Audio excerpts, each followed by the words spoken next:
I wrote quarterly letters to my clients, so I assembled things on my desk. They would accumulate, and I eventually had something like a thick telephone book of just the things that I knew and had documented that did not conform with the accepted narrative that people were being shown through the media. I was expecting that there were going to be large-scale insolvencies after the housing bubble. I was aware of what happened during the housing bubble and how that was engineered. So what was happening was tremendous growth in the derivatives complex. So I started becoming concerned about derivatives in the very early 2000s, in the aftermath of the dot-com bubble. At that time, the derivatives complex was about twice global GDP. By 2007, it was 10 times global GDP. That growth in maybe 5 or 6 years.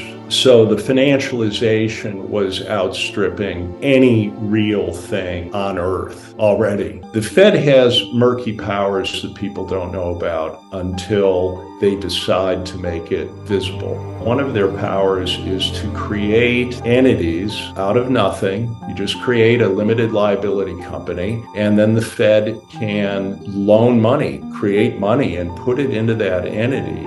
It's completely off balance sheet. It doesn't have to be disclosed anywhere. But in this case, they did. They created something called Maiden Lane, which is a street I sometimes walk down in the southern district of Manhattan and the financial district. So Maiden Lane was extended this created money to buy these problematic positions out of the banks, take them off the hands of the banks. And there was so much of this problematic stuff that they then created a Maiden Lane 2 and a Maiden Lane 3. And who knows what else was created that we were not told about. So in 2008, I noticed the first failure of a broker-dealer. So I was expecting there to be a lot of insolvencies, and I was paying attention. And the thing that shocked me was that the client accounts in this broker-dealer were encumbered in the bankruptcy estate of the broker. That never could have happened before. In all of the history of securities, they were personal property. And if the broker failed, you would say, I'm sorry you're out of business. Here's where you can transfer my assets. That did not happen in this case. So I started digging into what could possibly have changed. And this was as serious as a heart attack, given that we were going into this meltdown at that time. That's when I discovered it had been done through changes to the Uniform Commercial Code in the United States. This had been done in all 50 states. So it was something that could be done very quietly over a long period of time and did not have to be done at the federal level, didn't draw attention. What they did was to create a new legal construct of a security entitlement. Now, prior to this, as I said, securities for 400 years were personal property. This concept of a security entitlement severed that. That's its purpose. So what people then have in institutions and pension funds, even sophisticated investors, all they have is an entitlement. It's a claim, it's a contractual claim, which is very weak in the event of insolvency. So it's an appearance of ownership. It's sometimes referred to as beneficial ownership, which sounds nice, but what it means is that you receive dividends, you receive a proxy, you are the owner of title. You can, of course, you can buy it and sell it, but you can see in documents that I've found that the legal owner is actually the entity that controls the security with a secured interest. They are the legal owners of the property. So now you have a contractual claim. Next, all of the securities are held in pooled form. So you have no specific identification. It used to be that with paper certificates, they were numbered. You had a specific numbered bond or stock share certificate. So now they're fungible. fungible bulk, book entry form, pooled. Further, we know, and it is absolutely irrefutable from the Fed's own response to a questionnaire from the EU, that even segregated accounts, even people or institutions that have been told that their securities are segregated, are in the same pool and entitled to only a pro rata share in the event of an insolvency of the custodian. So again, segregation is just an appearance. People are told that. It's an absolute subterfuge. And the shocking thing is that even sophisticated institutional investors do not understand this, or they don't want to know it. Further, even if fraud, outright fraud, is committed by the custodian, that does not obviate the ability of the secured creditors to take the securities from these pools ahead of the people who thought they owned them. Then there was, in 2005, a change to the bankruptcy law in the United States, creating something called safe harbor. Again, that sounds nice, but what safe harbor means is safe harbor for the secured creditors to take the client assets, and to make that absolutely certain that even in the event of fraud, they will take the client assets. So prior to this change in bankruptcy law, there was something called fraudulent transfer, fraudulent conveyance. And the trustee, the bankruptcy trustee, had a duty to claw back any assets that had been fraudulently transferred. So this change was made in 2005. And then with the failure of Lehman Brothers, this was cemented in case law. And we can see the judgment by the bankruptcy court related to this. What happened there was that J.P. Morgan was both the custodian for the client assets and the secured creditor that took the client assets, which prior to 2005, everything that happened there would have been constructively fraudulent. But the bankruptcy judge, this is the Southern District of New York, which is Manhattan, found in favor of J.P. Morgan that J.P. Morgan absolutely was entitled to take the client assets.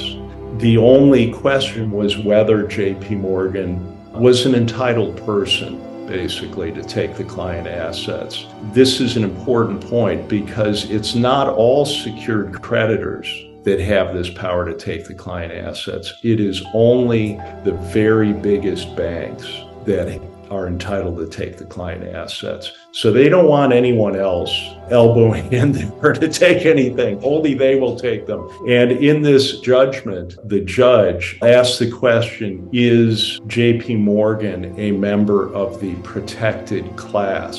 Used explicitly those words and said quite obviously, as one of the biggest banks in the world, biggest financial institutions, J.P. Morgan is quite obviously a member of the protected class.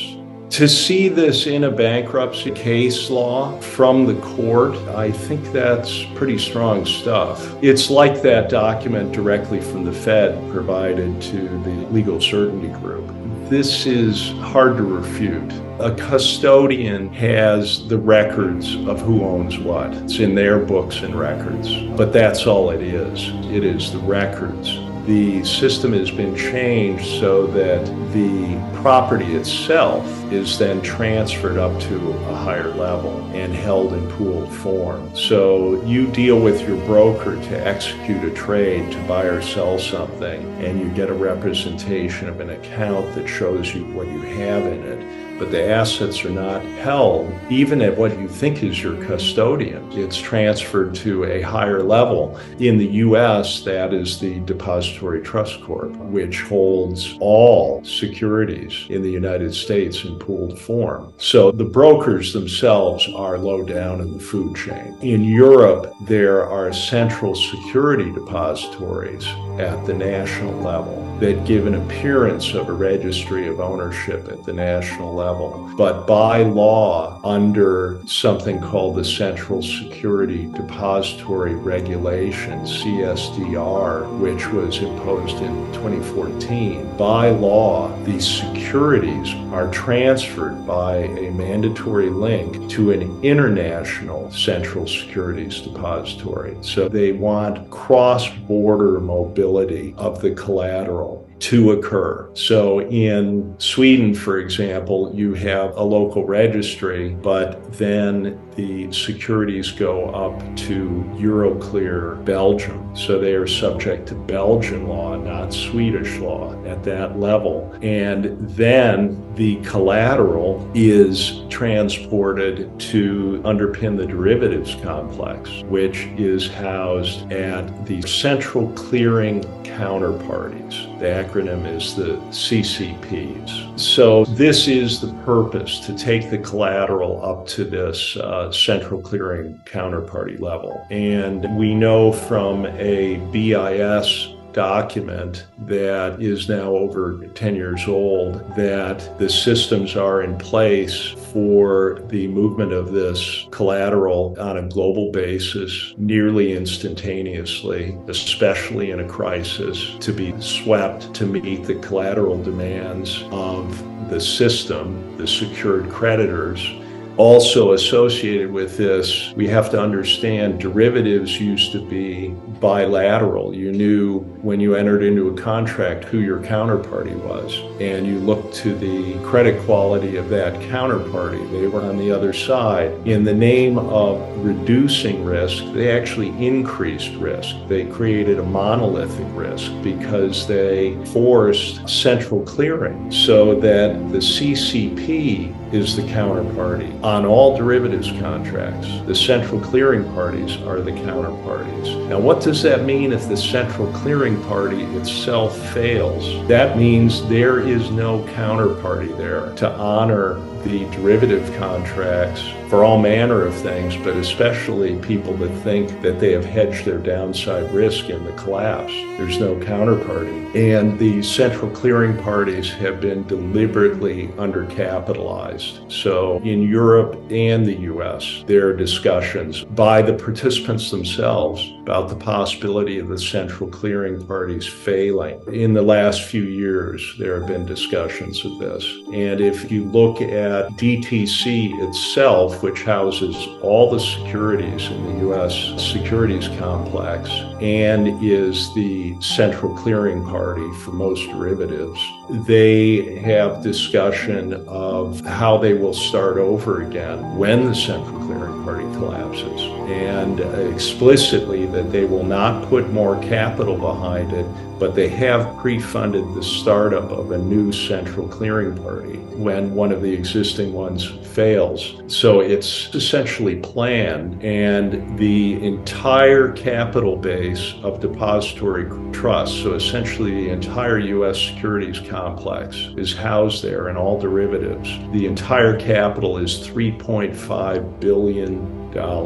Individual banks have derivative positions the size of the global GDP. So something will happen to trigger this collapse, implosion. I would say the cake is already baked at this time. It's been made to happen, because to take interest rates after having kept them at zero for 15 years, which was insane to begin with and did not have to happen, was made to happen, and then in essentially a year to take that back to over 5%. And if you're noticing, they're not stopping. The rates are continuing up. So the risk is in the derivatives complex. It doesn't disappear. It doesn't go away. It's all there. And this pain will accumulate in the central clearing counterparties, and then they will fail. And they're basically telling us they will fail. And when that happens, the people that thought that they had hedged their exposure, included the most sophisticated institutions and the pension funds, will have no protection. And the secured creditors will take all of the underlying stocks and bonds, which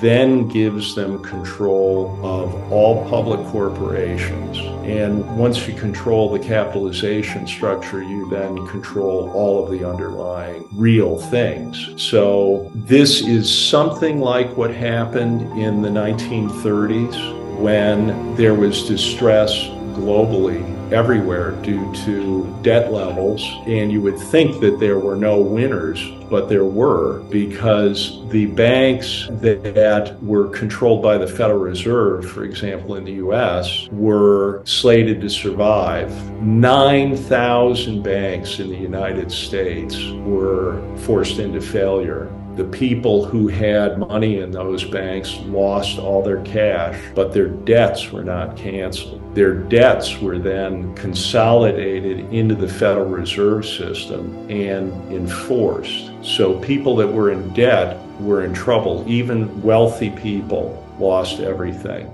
The difference this time around is they're not going after just property that is encumbered by debt. They've engineered this so they can take things, all securities as collateral, from people and entities that have no borrowings against them. They own them clear and outright. Now, let me give you an example as an analogy to explain the horror of this. So you have bought a car and you paid cash for it. You think you're being very conservative. You have no debt against the car.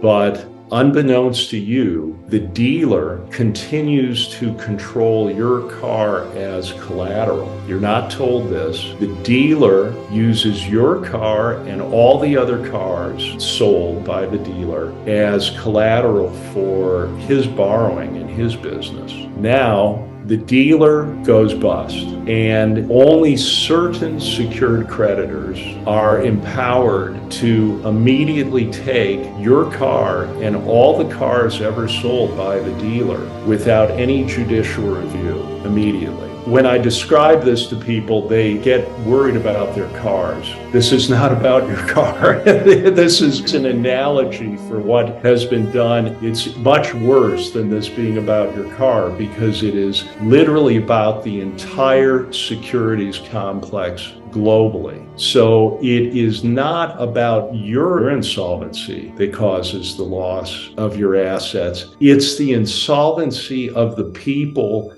that secretly used your collateral as their property without telling you that or disclosing it.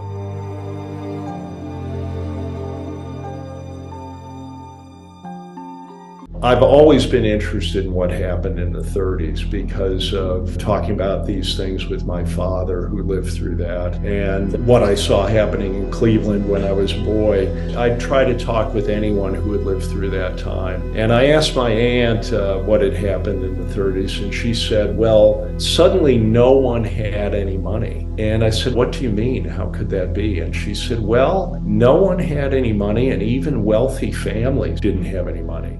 When you really look at what happened there, if you close all the banks, which is what FDR did, he suddenly literally closed all the banks, and then only certain banks were allowed to reopen, which were the ones controlled by the Fed. Well, then suddenly no one had any money. So what do we have this time around? Gold is not the underlying collateral in this system. It's all securities globally. So they will be taken under the argument that, well, we have to save these systemically vital institutions so that we can restart the economy again. How could we restart the economy if they are not protected? So that will be the reason given. And it's like a game of Monopoly where all of the pieces, all of the money on the board are pulled back to the bank, and then they say, let's start a new game. And we'll start over from the basis that we have everything and you don't. So would you like to borrow something? And this is what the CBDC, the central bank digital currency, will be. It will be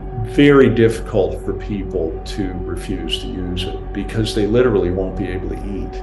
They will have an app they can download. This will be the help. This will be the cavalry riding to the rescue. Just download this app and you can load your phone with some currency to allow you to go buy milk. But every time you use that, you are actually borrowing money from them. They have you. Again, it will happen very fast. This will unfold in a very frightening crisis kind of environment, and people will have difficulty refusing. And that's why it's so important to spread this awareness of this beforehand so that people understand what is happening, and so that people can become engaged in this all the way to the top of the system. It has the potential to activate very capable people all the way to the top of the system. It has the potential to unify people against this. Actually, if the money is just cut off to these entities, it stops.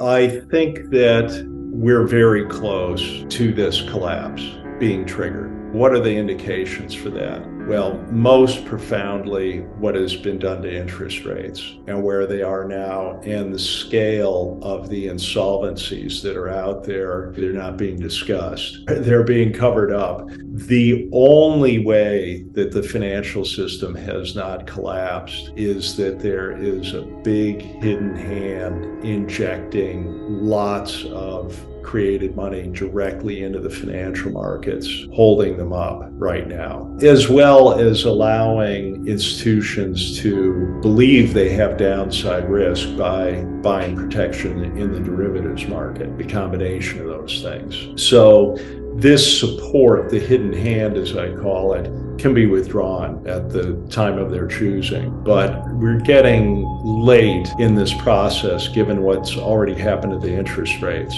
The other indication of timing is the bank resolution, the documents of the Bank Resolution Authority in Europe. Their planning cycle documents were mandating all of the globally systemically important banks to be ready for solvent wind down at the end of last year, 2022. Now, what they mean by solvent wind down is not wind down of the entire bank on a solvent basis. It will be parts of the bank that will remain solvent. But they've literally mandated that they have to be ready, the biggest banks, to go flat on all of their derivatives positions in a controlled way suddenly. So they've prepared for that. That is operational as of the end of last year. Now, in this year's planning cycle document, they are saying that they are on track to have completed all their work by the end of this year, 2023. So these are indications. To give you another idea of the seriousness of this, they've been running these trilateral exercises with Britain and the EU and the US for 6 of the 7 past years. I think they may have missed a year during COVID. But in these exercises, from the U.S. side, the participants are the U.S. Treasury Secretary, the chairman of the Federal Reserve, the chairman of the FDIC, the heads of all these entities in this exercise, which I've never seen before with anything. So they're very, very serious about this. And these exercises are about assuring the cross-border transfer of the collateral when the banks are put into wind down. The book I've written is called The Great Taking, and you can find it on a landing page at thegreattaking.com. There is a free PDF you can download. I've done it this way because it will make it close to zero friction, so it can spread globally, and that is really happening. Some people would say, well, surely you must be paid something for this, and I know that if I had been paid anything, I would just use it to spread the book. So why do that? Make it zero friction. This is the most important thing I can do right now. There are hard copy books you can get through Lulu, and those cost something because it costs something to produce them, and they can be delivered globally. There is some small profit in that, but I am directing that to another person who is a scientist and has done very important work.